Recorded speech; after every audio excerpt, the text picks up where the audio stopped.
my leadership class at the high school, we planned a volunteer day where students get to go into the community for a morning and volunteer at a place of their choice. And I volunteered at a nursing home, and I usually go there on Wednesdays anyway.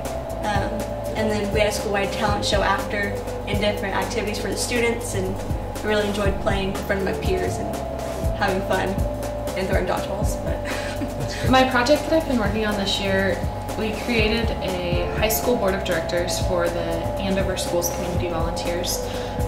Basically it consisted of presenting to the 2 high schools in Andover and recruiting, I guess, high school students to come fill positions for us. We had 5 directors who came in, and then we ended up with a few assistant directors to help us.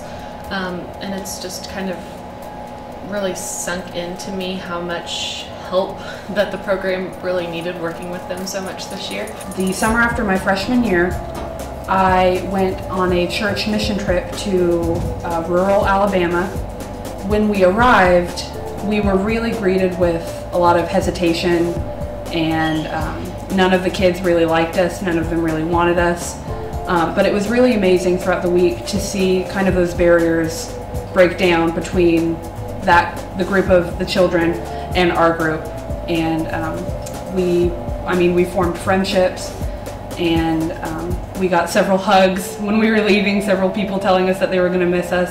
And I think that was probably one of the most rewarding things I've ever done.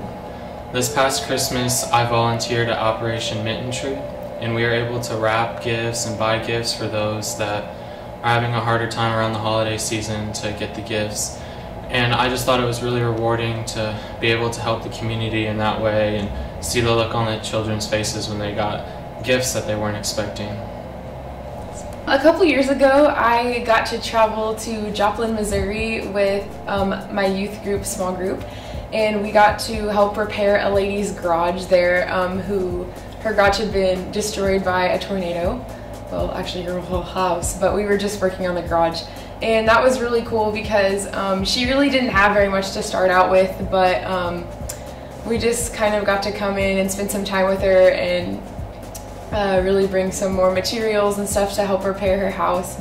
And it was really cool to see some of her neighbors came over, and we started talking to them too, and just listening to the stories of hard things that they'd been through with the tornado. And it really made our whole small group thankful about our safety and that we were protected.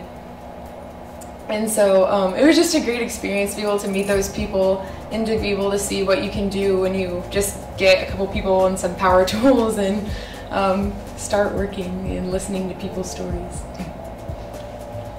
During the beginning of my 8th grade, I went down to Joplin after about 6 months after tornado to just kind of do some yard work for people who have been in distress. Or we filled a park with rubber tires, shreds to instead of using rocks or something, we used that as a base. Well, this past summer I went on a program called Prayer in Action with my youth group, and we went out to Augusta and helped paint houses and do other volunteer work for people in the community that couldn't do it themselves. And along with that, we did a lot of spiritual things at the church, and it was rewarding because I got to see how my actions can help someone in the community who really needs it. One volunteer project that I found rewarding was volunteering for Special Olympics bowling, because it brought hope to people with mental disabilities when they had them. At our school, we were able to send a local veteran on an honor flight to Washington, D.C. We raised over $700 to send him there. We were able to go to the Grand Welcome Home at the Wichita airport and bring him in. And that was just a sight to see. It was just the community support and then the school support for that. It was an honor just to see them all come in.